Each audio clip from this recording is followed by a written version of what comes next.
लोक त्रिशूल न्यूज, विदर्भाचा बुलंद आवाज. गृहमंत्री अमित शहा यांच्या विधानानंतर संसदेत गोंधळ. संसदेत भाजपचा खासदार जखमी, राहुल गांधींवर धक्का दिल्याचा आरोप. गृहमंत्री अमित शहा यांच्या विधानानंतर संसदेत गोंधळ पाहायला मिळाला.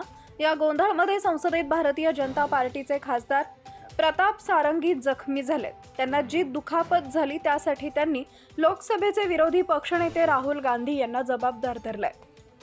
भाजपचे खासदार प्रताप सारंगी जखमी झालेत. राहुल गांधी यांनी धक्का दिल्यामुळे ते जखमी झालो असं भाजप खासदार सारंगी यांचा दावा आहे. मी उभा असताना राहुल गांधी यांनी एका खासदाराला धक्का दिला. तो खासदार माझ्या अंगावर पडला, त्यामुळे मी पडलो आणि जखमी झालो असा दावा प्रताप सारंगी यांनी केला. प्रताप सारंगी यांच्या आरोपावर राहुल गांधी यांनी ही प्रतिक्रिया दिली आहे. राहुल गांधी म्हणाले, हो मी केलंय, ठीक आहे, धक्काबुक्कीनं काही होत नाही. मला संसदेच्या आत जायचं होतं, संसदेत जाणं माझा अधिकार आहे. मला थांबवण्याचा प्रयत्न झाला, मला संसदेत आत जाण्यापासून रोखण्यात आलं. भाजप खासदार धक्काबुक्की करत होते. केंद्रीय गृहमंत्री अमित शहा यांनी केलेल्या वक्तव्यामुळे संसदेत वातावरण चांगलंच तापलंय.